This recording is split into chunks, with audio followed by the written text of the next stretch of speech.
Tanzania is home to the highest mountain in Africa, the spectacular Mount Kilimanjaro. Just a short distance to the north of the mountain lies the Manyara region, a vast semi-arid and productive region with an oasis of mountains and productive forests, the source of dozens of mountain fresh-flowing rivers.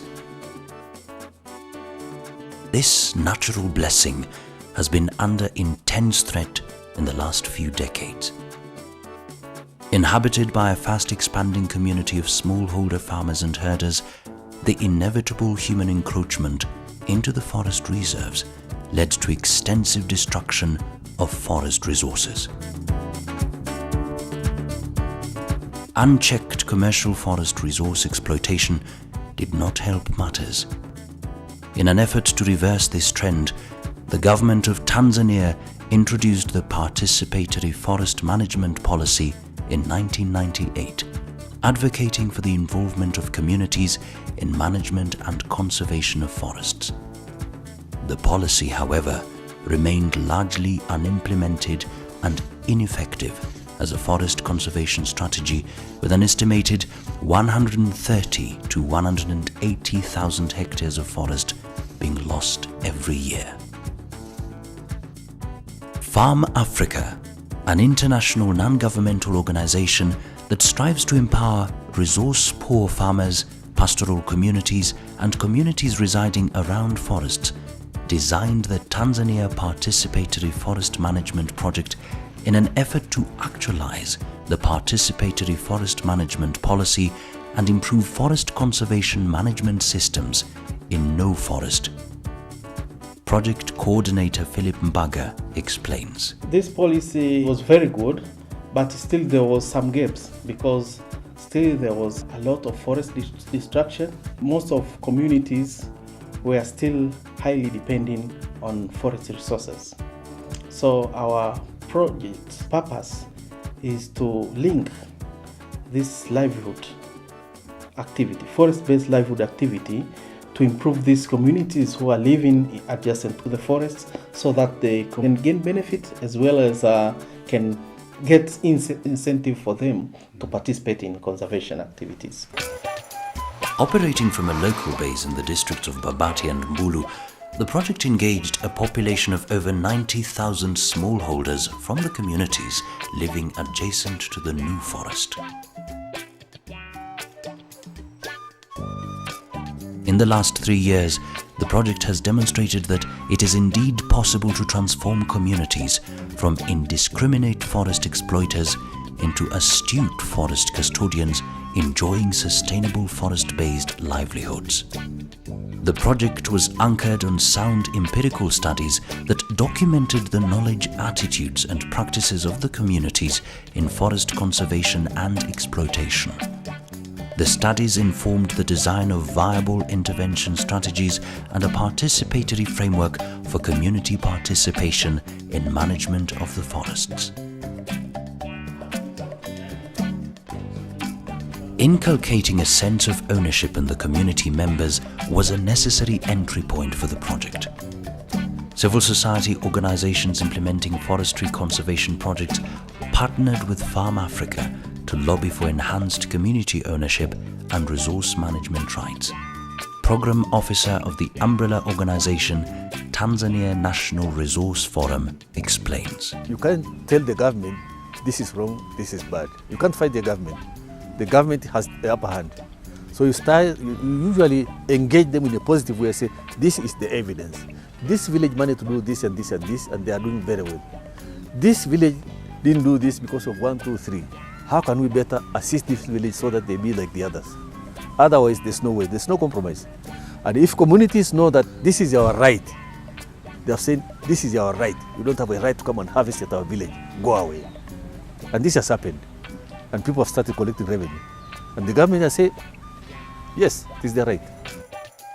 The regional administration councils negotiated with the communities and sanctioned their involvement as managers of the community forest resources and joint managers of the national forest reserves. each community formed a village environmental committee that looked after community interests. A memorandum of understanding sealed a framework for sharing of forest resources and accruing profits on a 50-50 basis, while empowering the committees with the necessary legal provisions for effective supervision. Participatory forest management, we are involving the people themselves to do the conservation. We teach them, they understand, they form their groups, they guard the forests, they see the benefits themselves. So we are assisting them, but everything they do everything themselves.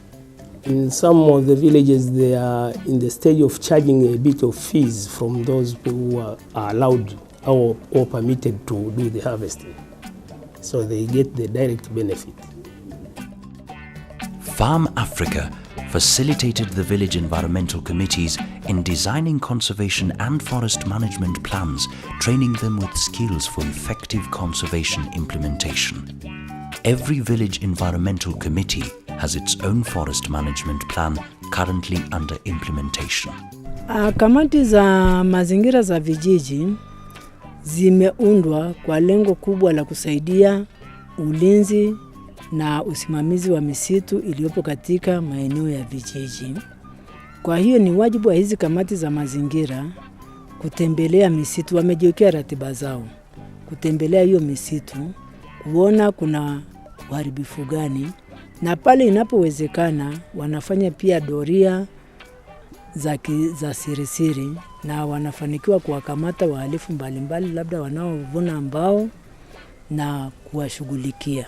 Kamati hizi zinaweza kazi kwa sababu zilipatiwa kwanza mafunzo, alafu pia zimepatiwa nyenzo mbalimbali za kufanyia kazi, na pia wameelimishwa jinsi ya kutunza kumbukumbu mbalimbali wanazokutana nazo wakati wa kufanya kazi yao.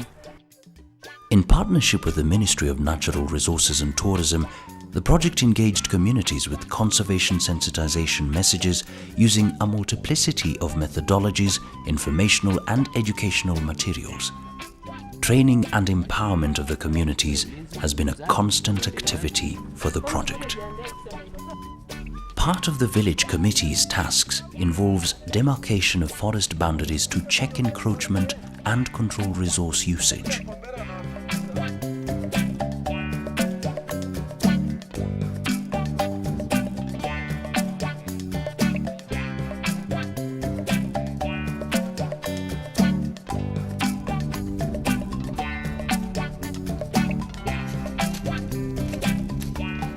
The village environmental committees have developed their own bylaws which they enforce through government-sanctioned community courts equipped with powers to punish the errant. Jumbe mmoja hapa tumemwita, anaitwa Adolfo Tua.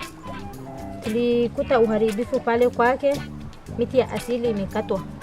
Ni kweli unakiri kwamba hiyo mti ulikatwa? Ni kweli nimekata kwa sababu naitunza mimi mwenyewe. Faida ya kwanza ambayo tumehifadhi ile ni kwamba iwe faida ya jamii yetu. Lakini wewe unapoenda kufamia na kuendelea kupanda mikaratuzi pale na kufanya eneo ile iwe wazi, ni kwamba unakausha ile chanzo. Na ndio maana sisi tunafuatilia, tunataka iwe endelevu, iendelee kuwanufaisha watu husika pale. Kwa hiyo ndio maana tumekuita. Sio kwamba tunakukomoa, tunataka ile chanzo kiwe endelevu. Na sisi kama kamati ya mazingira kuna faini ndogo kama ilivyoainishwa kwenye sheria ndogo ya vijiji, kwamba faini ya shilingi 15,000 kwa wale watiifu. Uncontrolled forest resource use and illegal exploitation has been checked. The villagers appreciate the effectiveness of the committee's conservation efforts, as this village chairman confirms. Ili kudhibiti uharibifu, ni lazima msitu ugawanywe katika sehemu mbili. Sehemu ya kwanza ni sehemu ya hifadhi na sehemu ya pili ni sehemu ya matumizi. Matumizi kwa wananchi, wakati ambapo tunakwenda kwa mtaratibu uliowekwa chini ya serikali ya kijiji. Kazi ya kamati yangu ni kuangalia usalama wa msitu katika hali ya kila siku, na vile vile kuweka mpango kazi kwa maeneo ambayo yako wazi, kuyapandikiza miti mingine ili tupate kuwa na msitu uliofungamana kwa wakati ambapo matumizi ambayo yatahitajika, kuni na mengine mengi. Kwenye eneo la matumizi pia tunapata miti ya kujengea. Kuangalia kama miti inaruhusu, mtu anapewa kibali na lipa ushuru kidogo, alafu unapata miti ya kujengea. Na pia kwa upande wa kijiji pia kwa jamii nzima, pia kuna baadhi ya miti inakubalika kupasua. Tukiwa tunajenga shule ama zahanati, tunaomba tukipewa na mtaalamu wa msitu kulingana na utaalamu, tunapasua, tunapata mbao kwa gharama nafuu.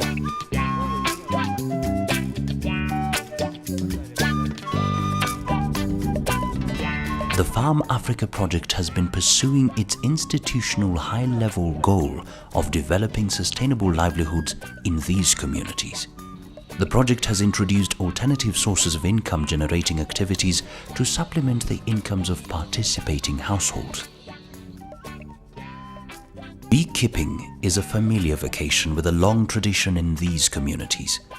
In collaboration with the Department of Forestry and Beekeeping, Farm Africa introduced modern beehives and trained the community in the more productive modern honey production methods. Like in the case of Joseph Kufo of Mapambano Beekeepers Group, yields have increased, enabling the beekeepers to go commercial. Tulipata kipato, mimi mwenyewe nilipata kama lita 20 hivi na 4. Lita 20 niliuza, lita 4 nilitumia matumizi ya nyumbani. Haya mapato yale niliyopata nilitengeneza mizinga ambayo ni imefanana hizi mizinga za kisasa. Nimetengeneza mizinga na nimefanikiwa kuchukua mizinga miwili. Sasa hivi nimeshatega, iko kwenye site ya kutega nyuki. Nyuki hahitaji kumpa chakula, yeye anatengeneza chakula chake mwenyewe na simlishi. Alafu ananipatia kipato cha juu zaidi, ndio maana naongeza mizinga. Raffia weaving is an eco-friendly trade that women folk engage in to supplement their household incomes.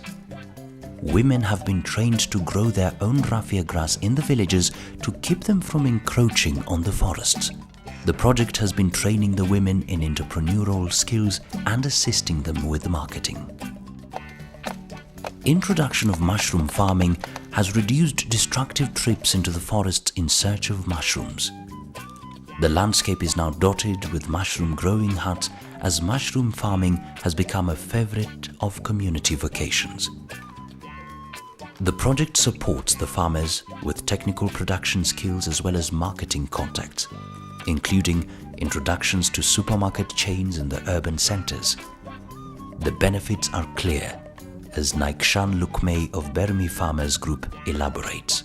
Kuanzia Januari mwaka jana tulianza na wafanya Afrika kwa kutusaidia tukapata semina na wakatupa baadhi ya vitu tulivyoanzisha na wakatupeleka kwenye semina kuona wenzetu wanafanya nini, na mpaka sasa hivi tumefanikisha na sisi tukaanza kujenga mabanda yetu.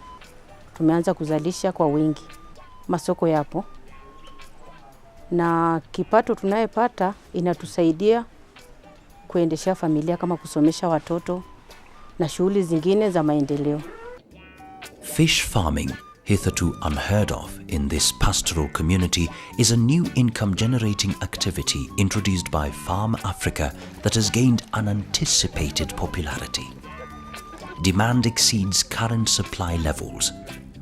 The enterprising community members are exploiting this rare income-generating opportunity by starting individual fish ponds. Shadrach Ari of Mongahe village, trained by the project in fish farming, is one such entrepreneur. Sisi wenyewe kama kikundi pale tulikuwa kikundi tikaanza ile bwawa ya sasa tulivuna. Wakatuhamasisha tukatengeneza bwawa ya pamoja. Baada ile ya pamoja kumalizika, ndio mimi nikaanza bwawa langu binafsi, kwa sababu lengo ni kwamba baada ile bwawa moja kila mwana kikundi anakuwa na bwawa lake, alafu baada hapo tunaendelea kuhamasisha na wananchi wengine. Hao watu wa wenzetu wa farm ndio waliokuja kutuhamasisha, wakatuhamasisha, basi tukahamasika, nikajenga bwawa langu hili hapa. Basi leo kaka hapa tukapanda mbegu leo. Farm Africa has been empowering the farmer groups with tree nursery startup and management skills. Individual and community nurseries can hardly meet the growing demand for tree seedlings, with the value of trees having been appreciated in the communities. The youth and women are especially active in making a living out of their newly acquired skill, as witnessed in this village in Endau. Tulianza tukiwa 13 na tuliendelea vizuri. Sasa hivi kila mmoja kama atakuwa na kitalu chake nyumbani, elimu ni tayari. Mimi nimekwisha kujipanga, kwa maana ya kwamba sasa hivi nimeshanunua mbegu zangu, nimenunua na vyombo hivi vifaa kama ile water can, nimenunua reki, belishi ninayo, nianzishe kitalu changu nyumbani kwa ajili ya kupata kipato zaidi. The project also acts as a training laboratory for training institutions as future implementers of the participatory conservation strategy. This has been incorporated into the program through collaboration with the leading conservation training institutes like Olmotonyi Forestry Training Institute. Through enterprise training, the project has cultivated the formation of modern village savings and credit societies and infused a culture of savings and investment in the community. Micro-enterprise ventures are cropping up in the villages and making the emerging livelihoods sustainable. Partnership building and community empowerment are strategies employed to ensure sustainability and continuity of the project. 6 forest conservation reserves have been successfully established by Farm Africa Participatory Forest Management Project in Mbulu and Babati districts. Scaling up and replication remains the next big challenge. If you look at this issue of timber trade, for example, the communities which didn't know that the forest had a value, they're in trouble now, because they are now seeing communities which are forests, which they're harvesting in a sustainable way, which they have been selling, and they're getting quite a lot of money. Some of them have constructed schools. Some of them are paying for their school fees for their kids. And now some of these villages are seeing this. And now they're saying, this is not proper. We have to revert back. In Babati district, we have 96 villages. And only 6 villages have benefited from this Farm Africa project of participatory forest management. These 6 villages are doing very well comparing to the others. So I think if it is replicated, we can do much better. We still have a challenge on how we can expand our projects or replicate our projects to Tanzania, so that all the communities at Tanzania can learn from us, because we are situated at northern of Tanzania. But how this lesson learns can spread all over the Tanzania is still a challenge. As forests are regenerating, the rivers are flowing again. Much to the delight and benefit of the communities downstream and the generations to come.